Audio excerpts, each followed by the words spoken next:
This episode is brought to you by Burn, the fitness company behind the Today Show approved Burn board.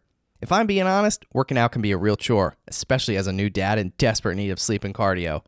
Burn is founded by NEPA native Jimmy T. Martin, and his Burn board offers a low-impact core and cardio experience unlike anything I've done before.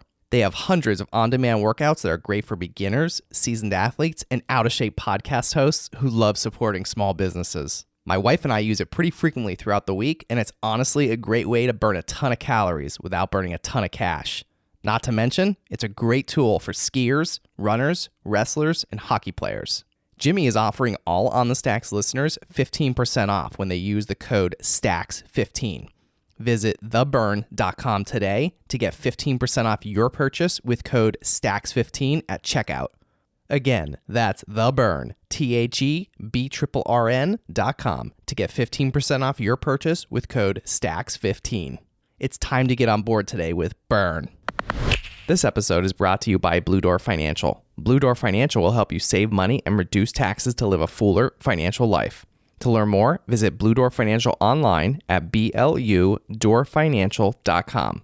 That's BLUdoorfinancial.com. Business to life, it's up to you to decide what you want to do with your life. And whatever you want to do, you can succeed doing it. Never take no for an answer. And the worst thing anybody could tell me, oh, you can't do that. Or that, you're up against, really? I'll show you. And that's how I used to, in my head, not out loud, because I was never cocky, but in my head, I had a positive attitude to everything I did. To this day, I do. Oh, yeah. Whoa. Look, they can never keep me down, I'm going. And if I ever fail, just know I'll go again. I never quit, cause I know that every loss may lead to another win. I'm going up. Hi, I'm Bill Corcoran Jr. This is the On the Stacks podcast. Today, I'm chatting with Tommy Van Scoy, owner of Tovon Co. Diamonds. What's up, podcast? Episode 121 of the On the Stacks podcast here in the Blue Door studio. Tommy Van Scoy, how you doing? Good, Billy. How are you doing? I'm great, and I'm really excited to have you here today.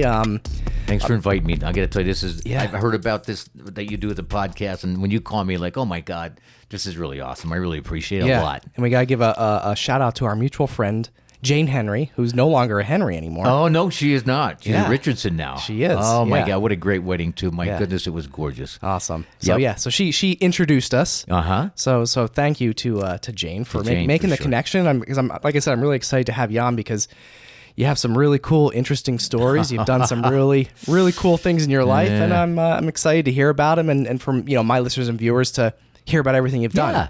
Yep. So, diamonds, race car driving, flying your own plane around the country. You've done a lot of stuff. So kind of take me back. You're from Bear Creek. Yep. Born and raised there. Big family. Right? Yes, 8 of us in the family, and I'm the oldest of 8. And then there was 8 of us within 10 years. So I always remember my mom carrying a kid on each, like, I didn't know my mom without a child on her, you know what I mean? Clinging to her. Yeah. Sorry, so you grew up with all these siblings. What was that like? Oh, it was great. Honestly, we grew up in a 2-bedroom home. My dad built a house up in Bear Creek, and there was 8 of us in one room, and then, of course, him and my mom in the other room. So we had 3 bunk beds and 2 fold-up. You know those beds that you fold up and you put them out of the way? Went to this little school called Oliver School in Bear Creek, and it was great. I mean, it was fun. We didn't have a lot, but you know what? We had a blast. And my dad come home one day with the trunk pulls in the driveway, trunks popped open, like, what does he have? Out there is a go-kart, but no motor. Right? I got this thing for nothing, you know what I mean? So he said, we'll find a motor. So we took a motor off a chainsaw, we bolted it to this thing, we got it to work, and I used to drive that thing around the yard. We used to play football in football season where all the kids get together, baseball, and we used to, believe it or not, we used to take turns coming down, it was called Old Piston Boulevard. About 4 of us, friends of mine, and we used to have an apple orchard back, so we pick apples. So we take turns going down in front of the rest of us, throwing apples so you could split the most apples through the spokes of the wheels on a bicycle. Okay. Boom, I'm getting in the head, like, oh my God, you know what I mean? But yeah, anyway, it was fun. We had a good time up there. So is this you mentioned the go-kart, right? Yeah. So is this where the racing thing started for you? It probably did. I don't know, I guess it was about 10 years old. And my dad got this go-kart, and I used to drive around, oh my God, I guess it was probably a 1/10 of a mile only. But I used to get the car going sideways. I mean, I'd be driving around the corner. Now I know it's called short track dirt track racing, they call it, oval racing, right? I watched in the corner. I used to do that up at the house, you know? Yeah. With the car sideways going through the corners. But it taught me good eye-to-hand coordination for driving on the street and everything. And then my father got this motorcycle that wasn't running, little mini bike, and we got it running, got it working. And I'll never forget, he used to have a store down in the corner of South Main Street, Northampton Street. Here we are on his mini bike, right? Mini bike. It's a mini bike. He takes me to work with him on the mini bike down Bear Creek Mountain to Wilkes-Barre. I'm telling you, my dad was crazy, but fun crazy. I love it. I'm telling you, right? Oh, my God. So coming up together, we couldn't because it was only a centrifugal clutch, no gears on it. So my mother she followed us down and followed us back up. Halfway up, coming up through Bear Creek, we call it the cuts now where the tubs are. Now it's a park. We used to swim there. And so I'd hop in a car with her. He'd drive it back up the house.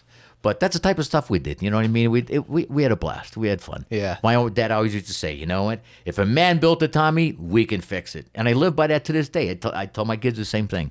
Of course, everything now is computerized this, computerized that. Up until about 2 years ago, I used to do my own oil changes and my own brakes.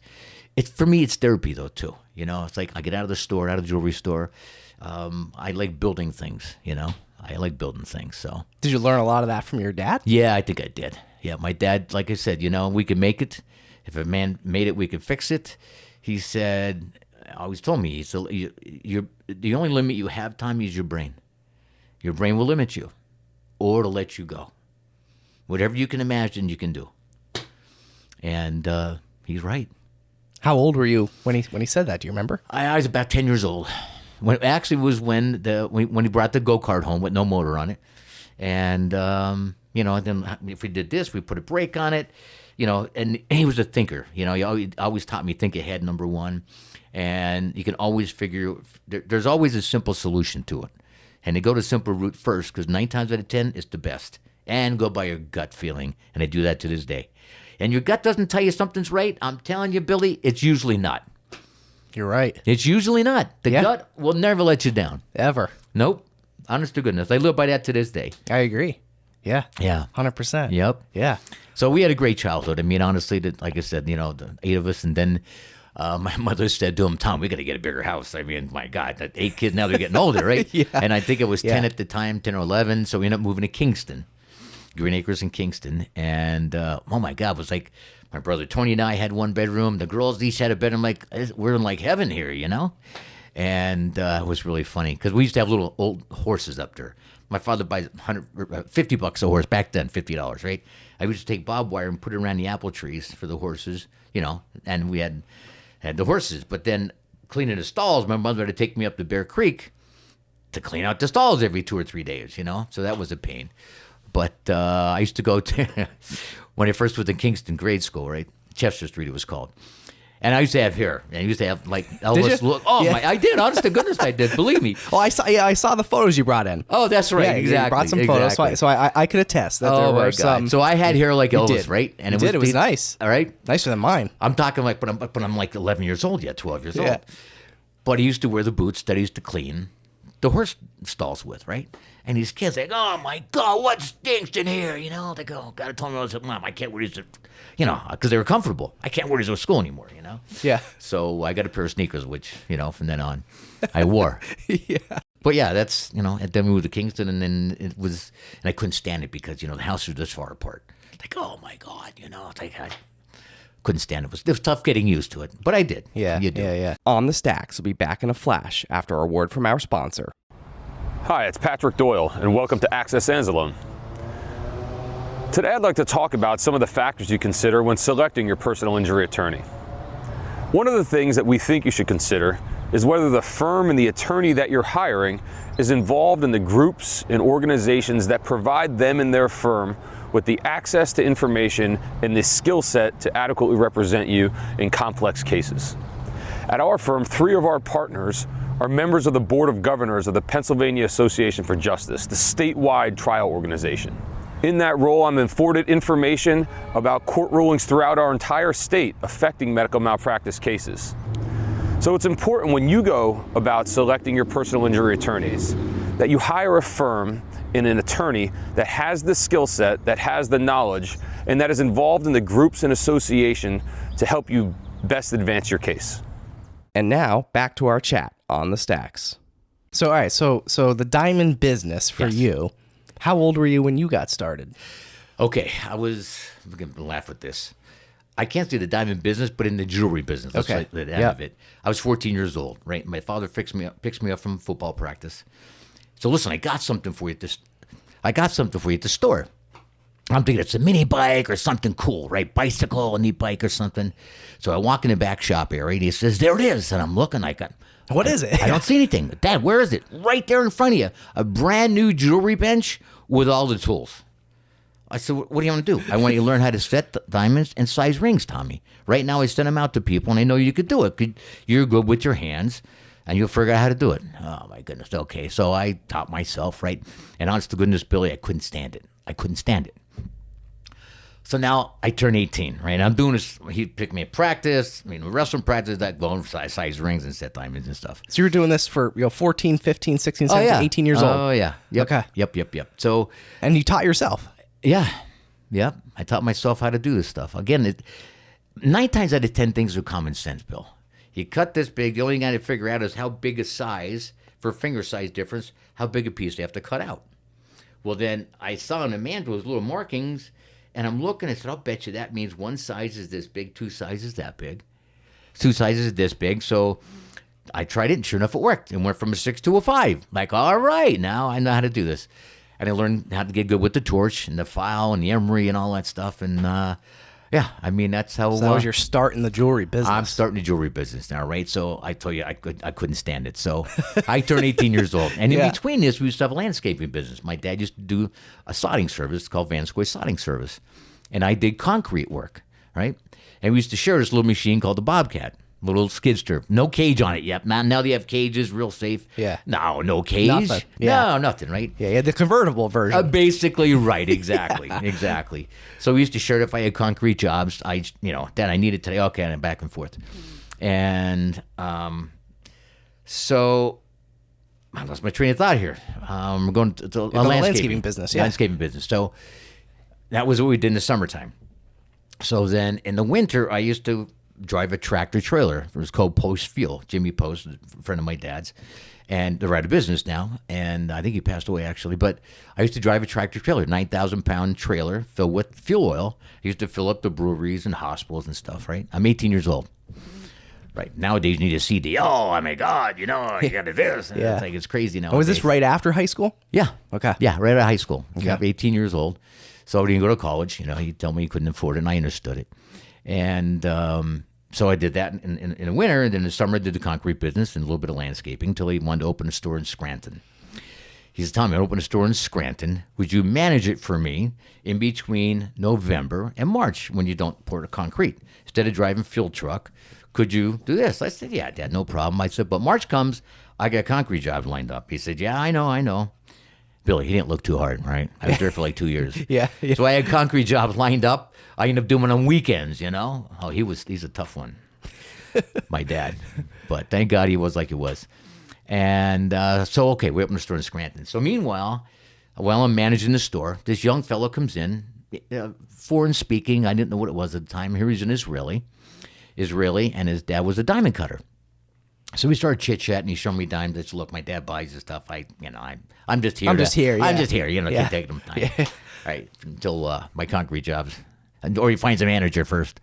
So, which that didn't work. So He found you.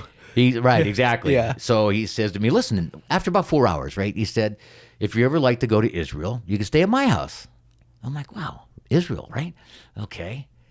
You mean that?" "Yeah, I do. Honestly, I do." Okay. So I went home that night. And we didn't have Google. We didn't have any internet. You pull out the old encyclopedia books all over my table, right? It goes from here to there. You flip the page. It goes like, oh, my God, wow. All right. I'm 22 years old at this point. So we're 18 till 22 is when And you just met this guy.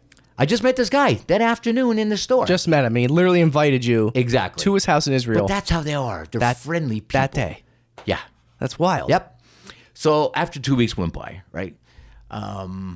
I said, okay. So I gave him a call. He gave me his phone number. I didn't know how to dial the thing. Operator, could you get me to this number here? That's overseas. Okay, I know. I know how to do it. So got me in touch. His name was Elkanah. I said, Elkanah, did you mean what you said? He said, absolutely, Tom. You'd like to come? I said, yeah, I do. Okay, let me know what flight. I'll meet you at the airport. You can stay with us. So, all right, so now, how do I tell my father, right?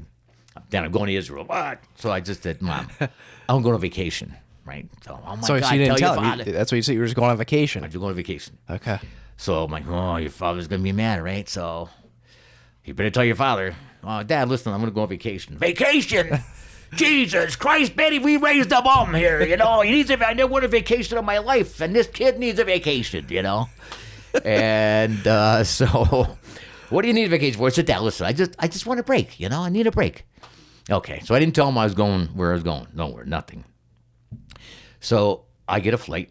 I'll never forget. It was a 707 with the 4 engines. The seats were this big, And we went from, I was JFK, I think, to Spain, Barcelona to Frankfurt. It was like the longest trip in the world, right? Yeah, sounds like it. Oh, my God. So we get there, and I'm like, okay, I know what this guy looks like. I hope he's here. And you're by yourself. I'm by myself. I'm 22 years old, okay. Right? And I land, and I'm like, oh, my God, looking out the window. And you look out the window, you see these airplanes that, look like they were bombed, And I tried to, there's no research to do in this place, but you heard about the fight in Israel with, the Palestinians and this and that, whatever. So it's like, oh my God, it's like prehistoric here, It's like, and you get off the airport and it's hot. After the airplane, it's hot as heck. I mean, it's really hot. So I get in the airport and you clear customs, and I'm looking. There's people lined up all over, and sure enough, I see his hand sticking up in the air. Like, oh my God, it's Elkanah, right? So he waited for me. He took me in his car. We went home. He said, Tommy, tomorrow morning we're gonna go for a little trip. I said, okay, where are we going? He said, we're gonna drive south to the Dead Sea. And we're driving all the way to northern. It's going to take about 6-7 hours to drive. I said, all right, cool. We drove down to the Dead Sea. And there's a sign that said 0.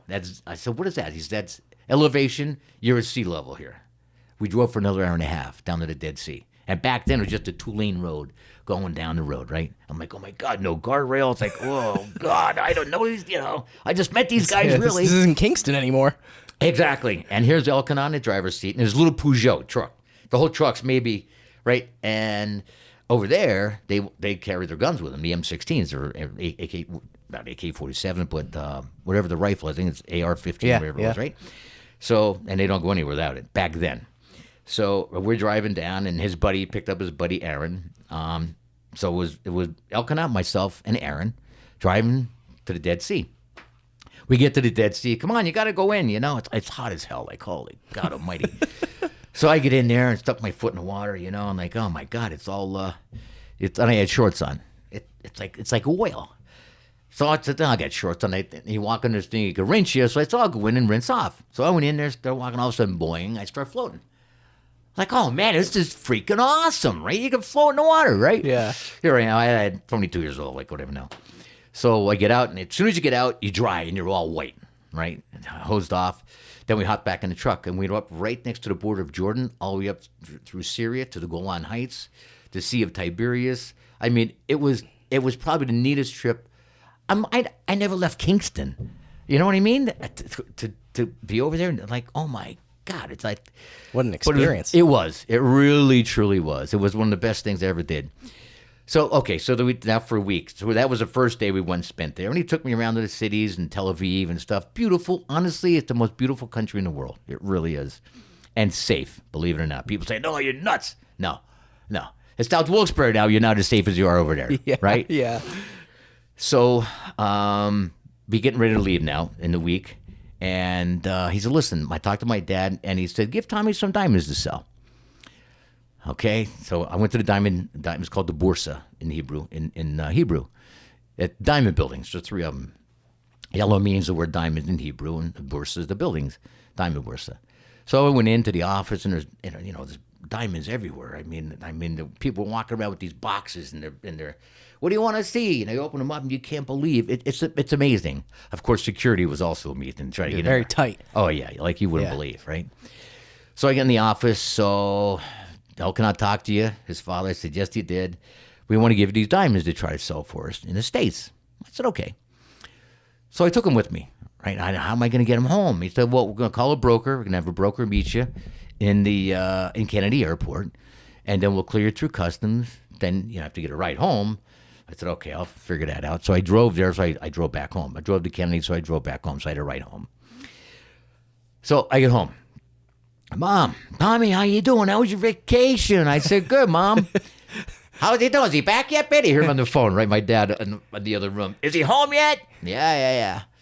I said, I'll see you tomorrow at work. I'll stop in the store tomorrow. So I showed him these diamonds, right? I pick up, was called a parcel of diamonds. Yeah, so how many did you bring back? $30,000 worth of diamonds, right? And they're parcels that could be like 10 or 20 or 50 diamonds in this fold-out little parcel like I have with the diamonds I brought today. They're called parcels. I look at them. I said, Dad, how much you pay for these? And we look at them. I don't know, about $900. How'd you like to buy them for $7? You're kidding me. Where were you? I said, Dad, where were you? I was in Israel. You were in Israel? Oh, my God, Betty. The kid was in Israel. I was like, oh, Jesus. I said, Dad, let's continue looking. So, these other stones, how much you pay for these? $600. How'd you like to buy them for $4? He bought all of them from me, the whole thing. I called Elkanah the next day on the phone because there's 7 hours difference. And I said, Elkanah, I sold the stuff. He started laughing. He said, no, when do you think you're going to go out and sell them? I said, no, honestly, I sold the stuff. You're kidding me? One day? I said, my father bought everything. Oh, my God, Tommy, we'll send you more. Right? So, okay, so then, we really my dad started doing really well because we got diamonds for less than we could have gotten any other vendor anywhere by 20% at least, right? So then he went to open another store in Scranton. From Scranton, we opened a store in Binghamton. That happened in Scranton when he met this fella. Right, yep. Then we opened a store in Binghamton. So I'm always there at grand opening to the store with diamonds that I had, right, from overseas. In case they didn't have certain diamonds, I'd have them in my box. This fellow walks in on a Sunday, and he says, is the owner here? So I said, yeah, I'll get my father. So Dad comes out and, can I help you? He said, yeah. He said, I want to buy this store. My father said, I just opened the store. He said, then I want to buy one like this. So no, he said, I'm not selling the store, right? So later that night, now they're in Binghamton for the grand opening. The next day it was, they called me and said, Tommy, could you come over to the house, right? Because I was married at the time, right? And I got married actually when I was 21 years old, 21. Back then, if you got married when you were 21 years old. Yeah. By 23, what's wrong with you, Yeah. So I with my wife, so he called the house and listen, Tommy, why don't you come over? So I went over and he said, I'm talking to Mom. He said, I think we could start franchising stores. We start selling stores. I'll do the advertising. Everybody knows my father's voice. My goodness gracious, they used to call the store, get that guy off the radio. That voice is disgusting. I said, Dad, you're on too much. They knew where to call, didn't they? Thinking, you know what? The guy's right. So we called the fellow back, and he opened the first store. Where the heck was that? I forget where that first store was, actually. I think it was down in Lancaster. And then from there, other stores. So it ended up being, in about an 15-year period, 49 stores my father had up and down the East Coast. Franchises they were. And back then, you didn't franchise jewelry stores. And I was on that plane every 45 days for 18 years, going back and forth to Israel.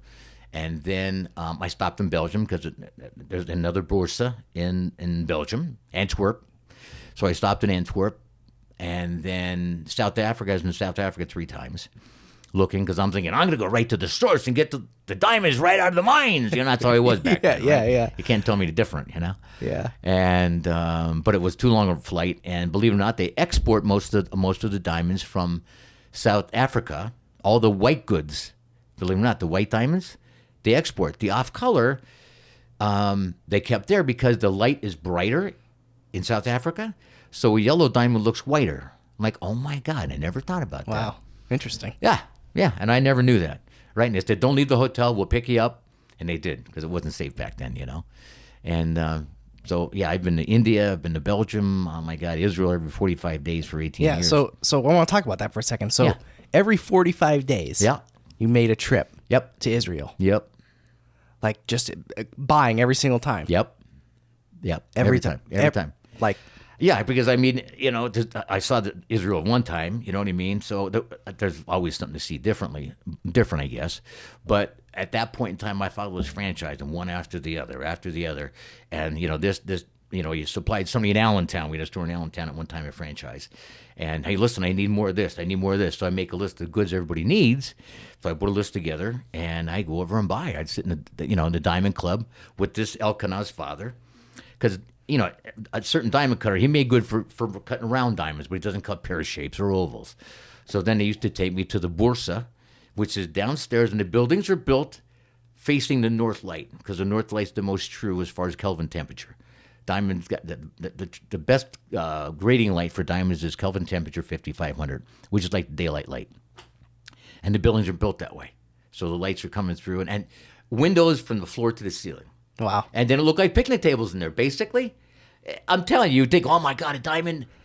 It's like a big room with tables in it. Nothing fancy, right? I'm walking like, this is all it is, like a big room with tables. Millions of dollars in diamonds. Millions and millions, people walking around. And what you do, you write a list of what you're looking for. I'm looking for 1 carat diamonds, this color, this clarity, and slide it at the edge of the table.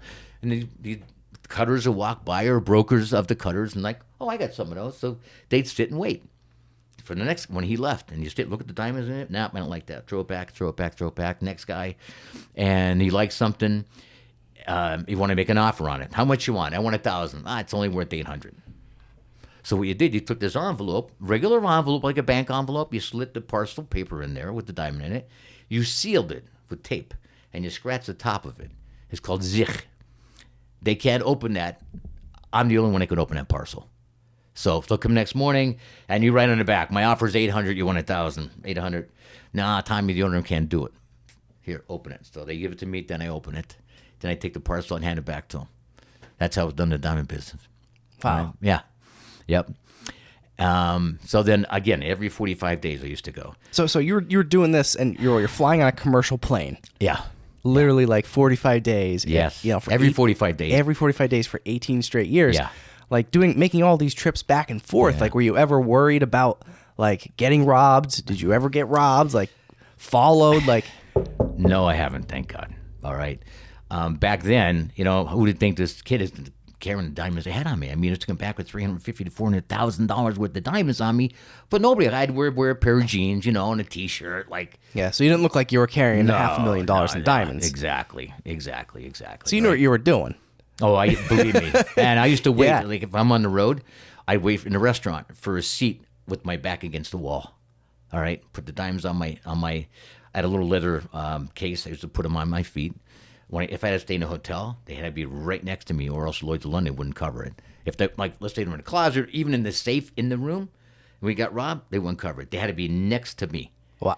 Yeah. Wow. It's unbelievable, right? Like just in a briefcase next to you. Yeah.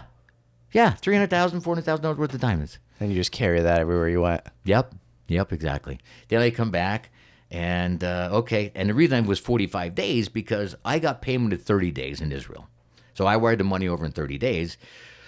So it would take me a couple days to sort the goods or be on the road supplying it. So I needed the extra 5 days. That's why I gave them 35 days to pay when I had, let's see, with 35, I paid in 35 days. That's what it was. I paid in 35 days. I gave my customers 30 days. So it was a 5-day lap to get the goods out, and they send the money to me, wire it over, and I wired overseas.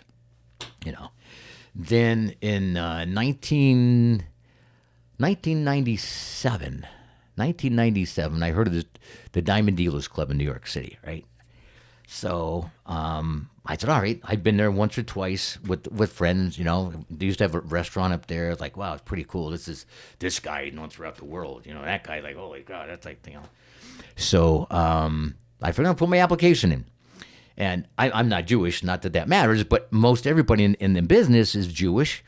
And a lot of the Hasidic people, which are nice people, great business people. So I put my application in. But most everybody, if Saul is signed for you, or Abel signed for you, I was like, I know this guy, I had 2 guys I know from Israel, and those 2 fellows signed for me that they knew me. And they said it's a long process. So I sent the application in. I didn't hear anything for 3 months. 3 years. 3 years. 3 years. Okay, I got my first interview, and they say you get 3 interviews. I'll never forget walking through these doors. The biggest oval table I ever saw in my entire life.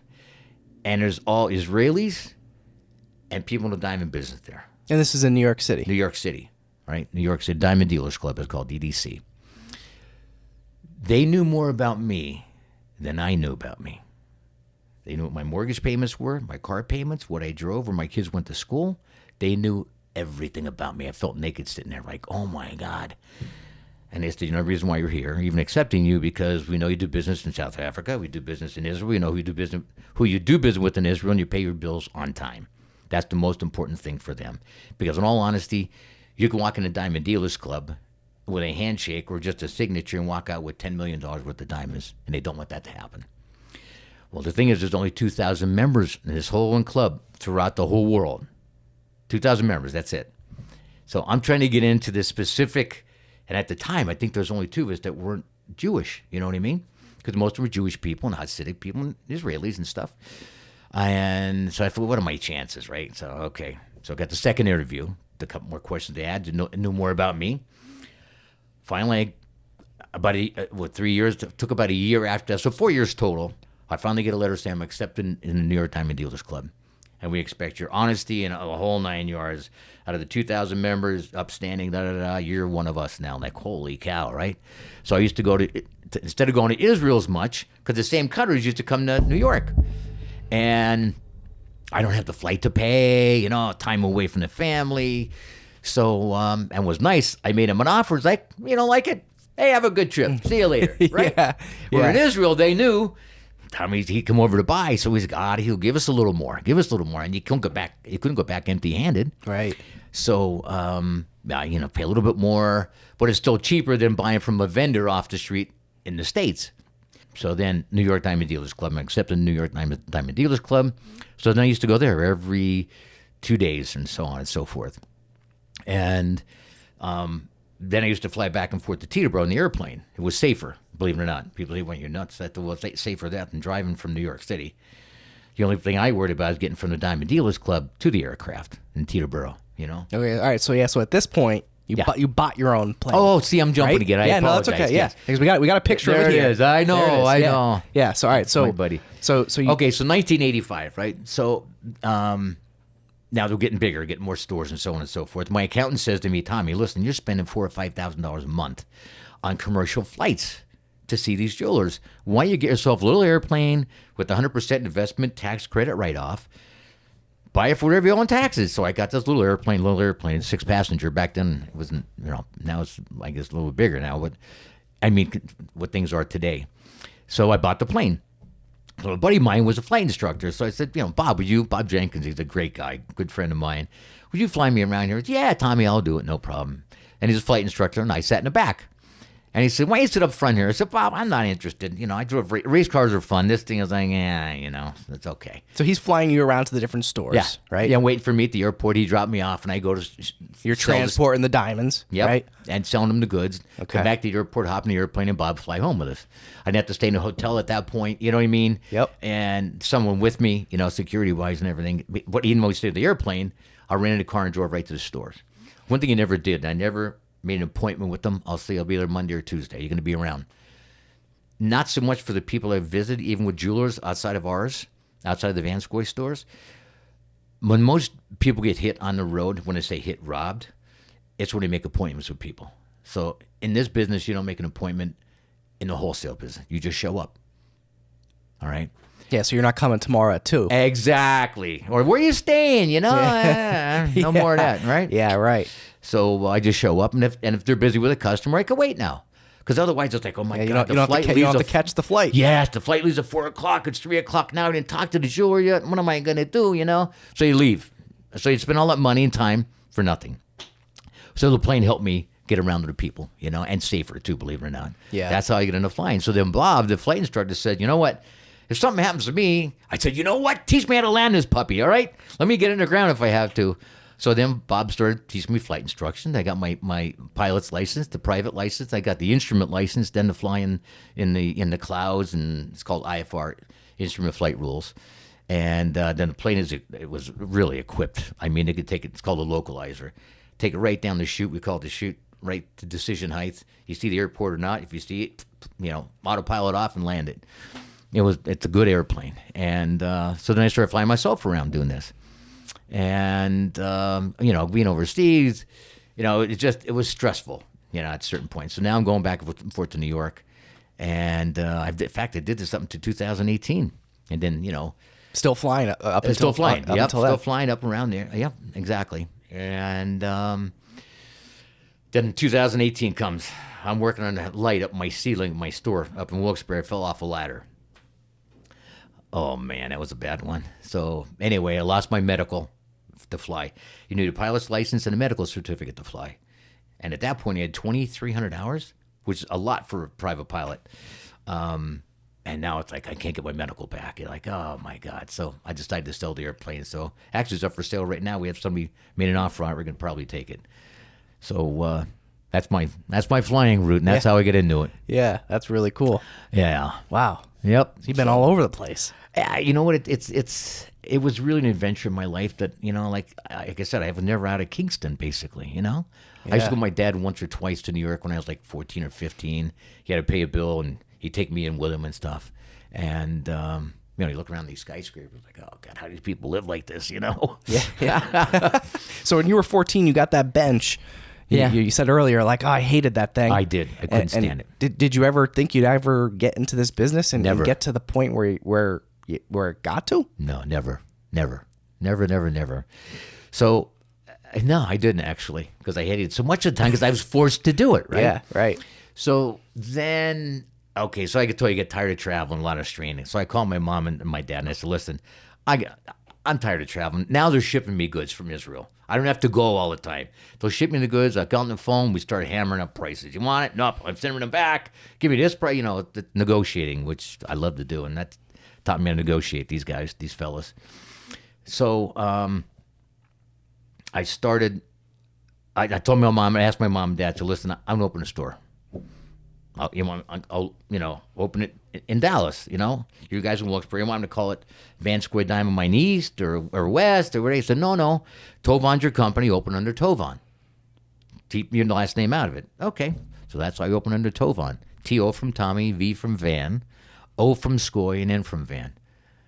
That's how I got the name. I was just going to ask you, where'd the name come from? I know. Everybody said, how'd you get Tovon, That's where it came from. Okay. That's where it came from. Got it. So then he opened a store, the retail store, and it's doing great. And I still get diamonds, from overseas. And I stopped a lot of the wholesale stuff. I do a little of it, but not very much at all. Yeah. You're done with that rat I'm race. done with that, exactly. I get too old to do this stuff anymore, Yeah. So, yeah.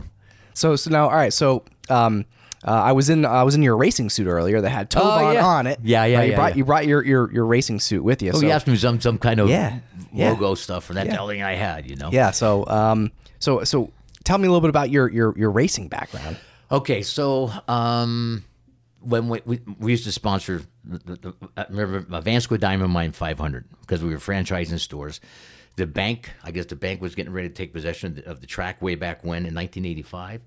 So the bank called my father and said, listen, would you like to purchase the racetrack? He said, what am I going to do with the racetrack? He said, but here's what I'll do. He said, I'll promote this racetrack so it'll be busy again. I get stores up and down the coast now, and I'm on the radio advertising. I just say, come to the Van Scoy Diamond Mine 500 at Pocono. And that's what he did. He started doing this, and it started picking up.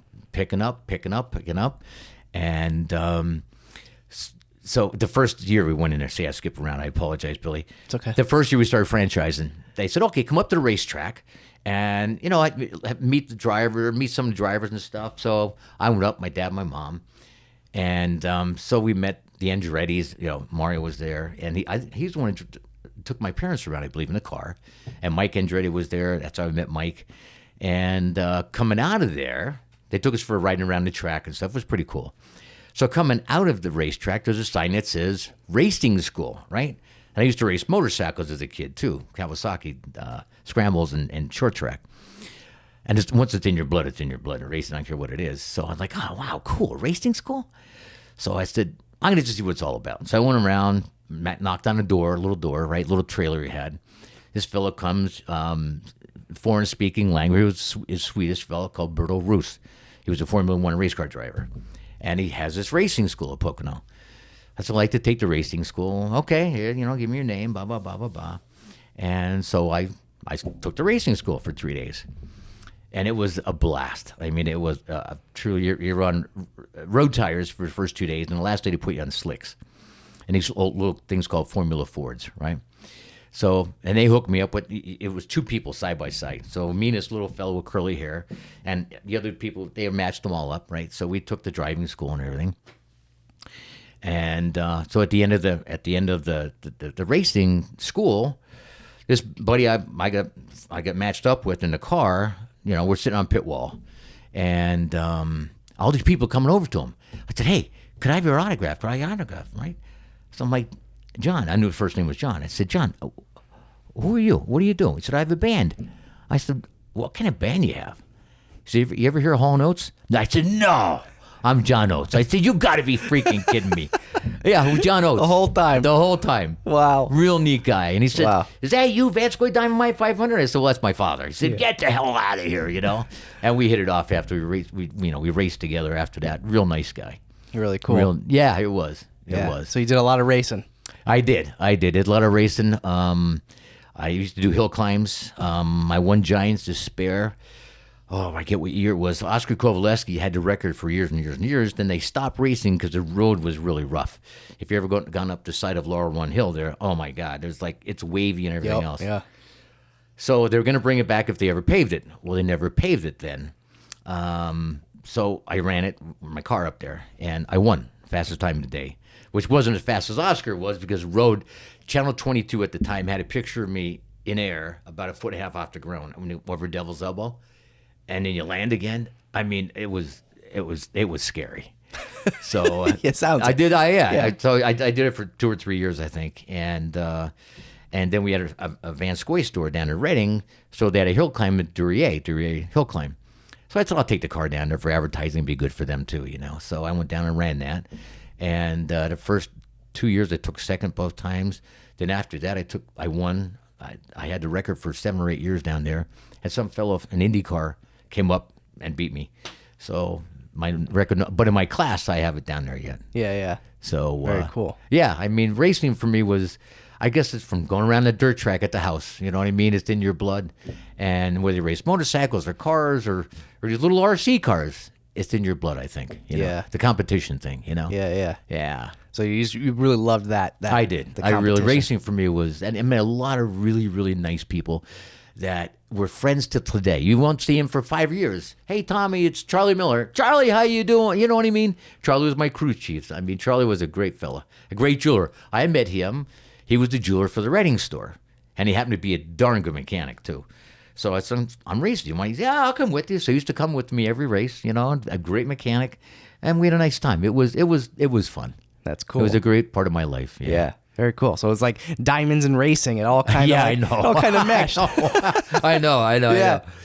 So all right. But back to the racetrack. Yes. You said that they said to your dad, like, hey, why don't you buy this? And yeah. He said, nah, how about I just advertise for it instead? So, I think it's kind of interesting how, your dad had like that advertising mindset. Oh God, yeah. Because everybody, even my generation, the younger generation, knows the commercials on from the radio. Exactly. Right? Like everybody knows them. Yep. Yep. Even though my store's Tovon, I have my own jingle. Right. But yeah, they do. I mean, I have some of the older folks that just sing my father's jingle to me. Yeah. So I just think that's like so fascinating how how your dad had like that advertising. Oh, he did, man. Mind. He did. I'm telling you, he did.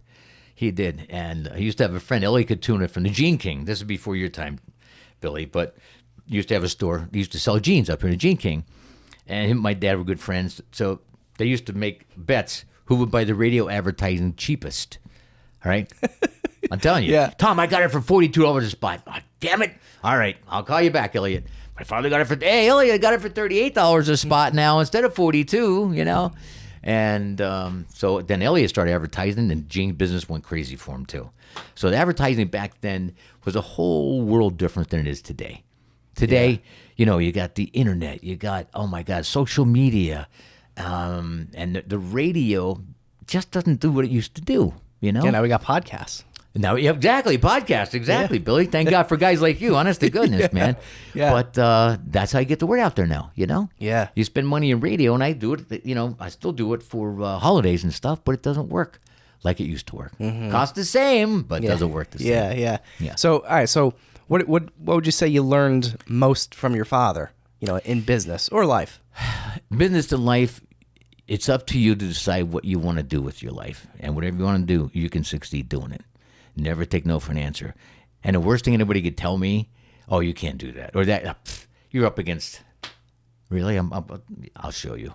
And that's how I used to, in my head, not out loud, because I was never cocky, but in my head, I had a positive attitude to everything I did. To this day, I do.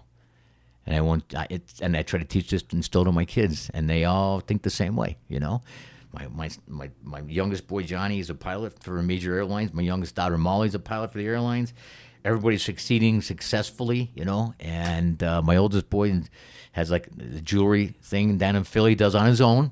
No jewelry store, no nothing. He's like an individual sales, how can I say it, independent jeweler, if you will. And we do a lot of work on CAD. I mean, I design rings on CAD. We have our own casting machine. Okay, I'm going back here now. Remember I told you I was talking to jewelers? I used to sell to jewelers. See how I bump around here? I apologize. Yeah. So the jewelers used to say to me, Tommy, you give us 30 days to pay. And by the time we get them in a ring, it takes us sometimes 30 days to get it done. So we have to pay for the goods before any of them are even sold. Is there any way you could make the rings and put them in the rings, sell them to us finished in the mountings already? I said, yeah, I'll figure it out. All right. So they have this, it's like a jewelry show, but it's called a manufacturer jewelry show. They have all tools and all this and the whole 9 yards and so on and so forth. So I went there and looked, and I knew how to size rings and set diamonds, but as far as manufacturing them, I never did that yet. All right. So now I got to find out how to manufacture these things. So, and I asked questions, does the vacuum machine need a casting machine, what the process is? I bought a book from one of the guys, you know, I mean, how to do it and everything. So there's one vacuum machine, beautiful looking machine, it was $38,000. And I'm like, I can't afford this thing, right? So I could lease it, yep. Where are you located? California. So let's say something happens to this machine. We'll get a guy in an airplane, and the old belly says, nah, guts tell me, nah, don't do it. I said, listen, pull the panel off this thing so I could see if I can get parts for this. So they took the 4 bolts off, and I'm looking. I'm like, that's a vacuum chamber. That's a vacuum pump. That's a check valve. I can make this. I said, I'll let you know. So I went back to the hotel in New York, and I drew a schematic of this thing. The vacuum chamber is just it's a chamber. So what I did, one of my buddies was a beer distributor. He got me an old quarter keg, all right? That was bad for some reason. I took it to my machine shop buddy. I said, Jimmy, could you cut the top off of this? I need a flange, 4.5-inch flange. I need an 1/8-inch national pipe thread here and a 1/2-inch national pipe thread there. All right, Tommy, no problem. So that's getting done. I order a vacuum pump itself for $370, vacuum pump.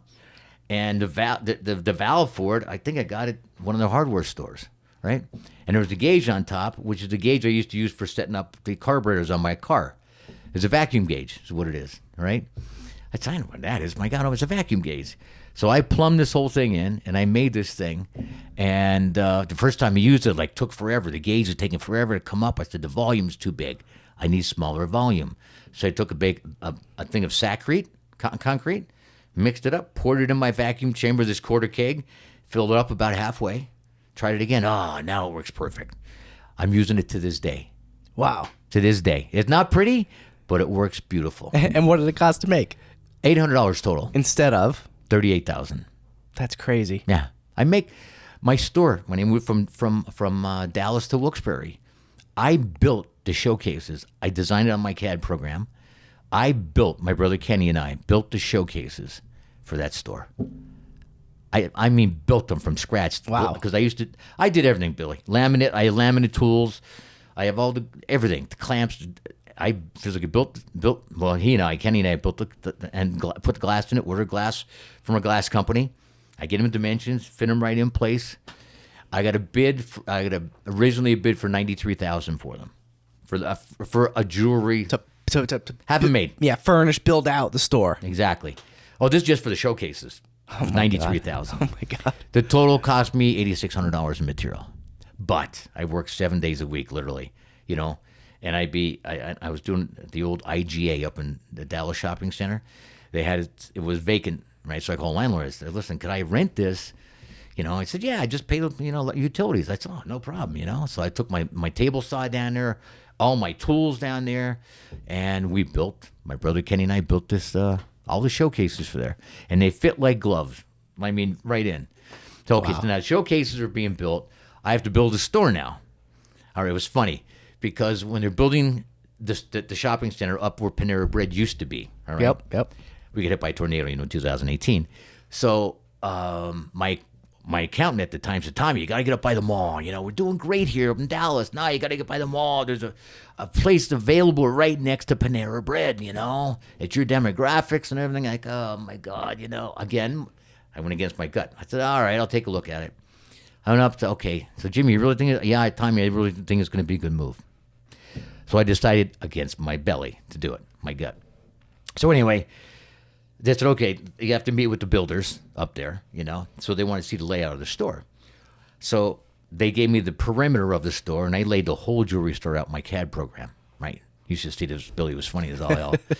So I go up, right, and I had, my work shirt with it at the time. I had a tie at the time, and I go out and, hey, how you doing? My name's Mike, and I said, where's your contractor? I said, I'm going to build it. No, the guy that designed it and physically going to do the work, I said, I'm going to do it. Oh, yeah, really? Yeah, what does the thing even look like? I said, wait a minute. I opened up my trunk, pulled my laptop out. I'll show you. So like, you designed this? I said, yep. You want to zoom in? Show you where the jewelry shop was going to be, where the sales floor is going to be, the whole 9 yards.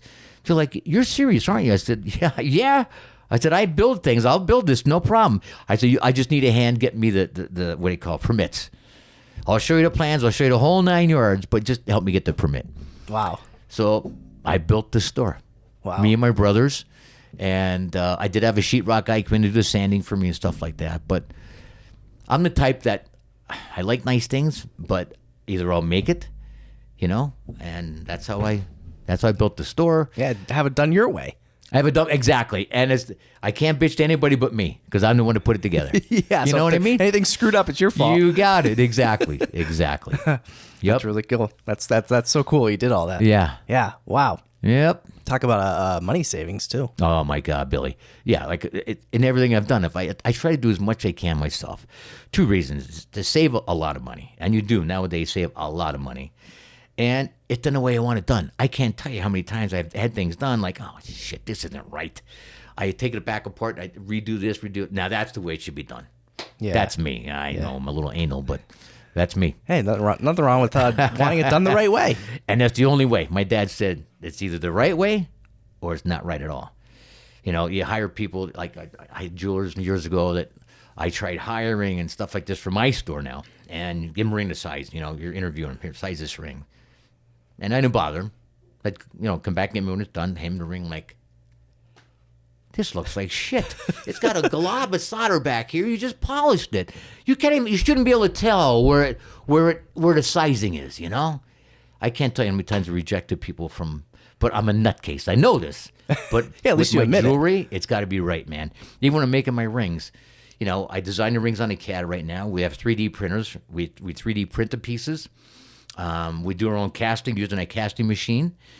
We do our own work right there. And the nice part about it is that if somebody comes in for us to redesign it, which is huge for us right now, custom designing, the merchandise doesn't leave the store. It stays in our store. 99% of the time, jewelers don't do it in-house. They send it out to be done, which means your grandmom's gem, your mom's gem, and everything else is on a road trip somewhere getting put together someplace. And hopefully it's what you like. Yeah. And we don't. And hopefully it comes back the same gem. Exactly. Exactly. Yeah. Exactly right. And another thing with us, too, if someone leaves a piece of jewelry with us, like a diamond, whatever, it's called a plot, which is a diagram of a diamond, face up on a diamond, what it looks like from the surface, and I inspect it with the eye loop. And I mark on that plot, that diagram, any little characteristics, whether it be a feather, a carbon speck, air bubble, or a nick in the side. It's marked right on there. And then I show the customer physically. Take a look. Here's how you hold the eye loop. See this? Oh, yeah, I see that. Oh, you see? Yep, I see that. The initial that they saw, that inclusion, and that what it looks like. And I asked you to do the same thing when you pick it back up. I cleared up any bullshit, any problems beforehand. Yeah. And that's the only way to do it. Absolutely. Let them see beforehand what it has, and you'd be surprised. The diamonds are the hardest thing known to man, but they're brittle. Once they're cut, they're the hardest thing known to man in its natural state. Octahedron look like two pyramids base to base. They cut them in half to make two round stones out of them. That's what's called octahedrons. So in that state, they're the strongest thing known to man. Once you cut them now, it's called polishing. Once you polish the fastest on them, now you're exposing grain. Like a piece of wood will have grain in it. Right. You catch, oh crap, pick that grain up, right? Yep. Same thing with a diamond. So even setting them, you're sweating bullets sometimes with these big stones or these pointed stones. Like, oh my God, don't chip it, whatever you do. Yeah. So, that's, so I want people to know when they leave the merchandise, it's not going anywhere else but right where it is. And I want you to know what you're leaving me has this little nick on it or this little chip on it beforehand. Yeah. Before you leave it. Yeah. So it sounds like you know a thing or two about diamonds. You know what? I did take the school GIA, Gemological Institute of America, the diamond course. I'm a certified diamond graduate, all right? But quite honestly, I learned more from the diamond cutters. Those cutters in Israel and Belgium, they're not certified by anybody. But you know what? They'll know exactly where to cut the stone, how to cleave it, but they're not certified in anything. Yeah. The certificate is more like, okay, I'm certified. There's a hand on the wall. But, I mean, honestly, not to blow my own horn, I like colored stones, you know more about them than I do. And I'm the first to tell you that. I know a little bit about rubies and sapphires, but diamonds I know. I don't care what it is. And nowadays, they're coming up with these diamonds called lab-grown diamonds.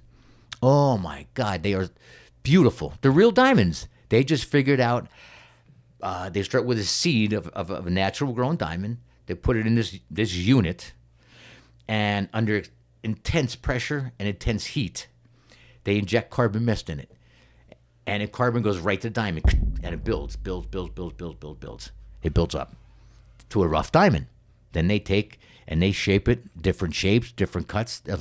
This one radiant cut diamond, it's called a lab-grown diamond. It's wild. Yeah, and they're real diamonds. People say, I want the real thing. I said, okay, let me ask you a question. You get roses for your wife? Well, hell yeah. Okay. Do you ask the florist to go on the side of a mountain? You don't want the shit grown in greenhouses. You want the real thing on the side of the mountain. No, you don't. Yeah. Right? Same thing. It's the same analogy. Yeah. So these lab-grown diamonds are what? A lot less expensive? Oh, yeah. They're like 30 to 40% less in price. Yep, Wow. for sure. And you can't tell the difference. Absolutely, positively not. That's why I don't buy diamonds over the counter anymore like I used to from customers. Things don't work out because if they don't buy it from me, there's a chance it could be lab grown. And you don't want to overpay? You'd overpay, you'll overpay for sure. So if you're going to buy it, you have to buy it so cheap. Like people think, for example, diamonds are investment. Truly, Billy, they're not. Even natural diamonds, they're not. Truly. I'm in the business. Yeah. And I'm just saying to you straight. You want to invest in something, buy real estate. Now, gold's a different story. Gold's a commodity. Diamonds are not. I mean, that's why these scrap dealers, they buy diamonds over the counter and stuff. They buy them dirt cheap. You know what I mean? Now, take them to sell to people in New York, whatever. And the rule of thumb, and I'm sorry to say it, if it's usually 20 to 30 cents on a dollar.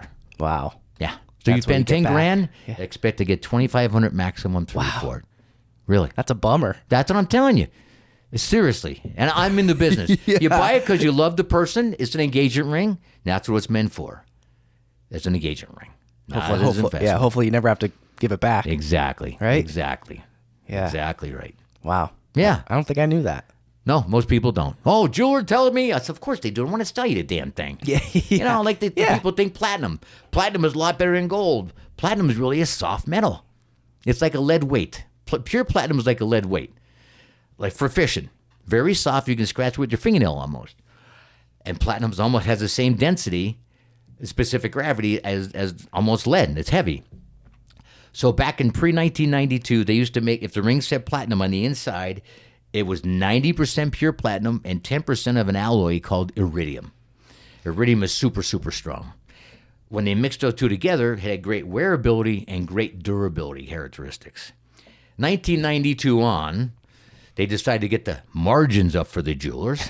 So they said, we're going to put 5% more platinum in this way, you get more for it, right? I'm thinking, man, it's a softer freaking metal, right? And so now you're talking 95% platinum and 5% of an alloy. They don't use iridium anymore because iridium's more expensive than platinum. So they're used in cobalt. And I'll show you pictures of rings in platinum. It's a shame that the people didn't know ahead of time. The jeweler told me, right? Yeah. They're salespeople. Yeah. I make this stuff, right? I know what's wearable and what's not. I went to the one jewelry show in Las Vegas. They have a jewelry show every year. And they had a seminar, platinum seminar. So I went to the platinum. I got there a little late, so I sat in the back. And this guy up front talking Platinum Guild, about how platinum is and, the margins are great in it and how great it wears. And I put my hand up, right? I'm in the back. Can I help you, sir? I said, yes, sir. You just said how great they wear. I said, it's not true. I said, I manufacture these things. Pre-1992, 90-10 mixture, yes, but not the new stuff. It comes in, it looks like you hit it with a ball-peen hammer. And if you see the heads in front of me, the jewelers, Bob, he's right. Yeah. He's right. Yeah. He's right. And, and I said, I manufacture this stuff, and it's softer. It's heavier. People think because it's heavier, it's better. No. Lead is heavy, too. But it scratches easy, as platinum does. And everybody's like, yeah, he's right. He's right. So he said, okay, wait. So he took the dollar sign. Oh, no. He took the chalkboard. He erased what was there. He said, isn't it all about this? And he puts a big dollar sign. You can make more money with the platinum. I said, well, then that's what you should say. Yeah. Don't say it wears better because it doesn't. Yeah. It's malleable. It bends like so freaking easy. Diamond setters love it. It just bends easy. So, sorry. I didn't mean to interject the stuff about It's all good. Yeah. It's valuable information.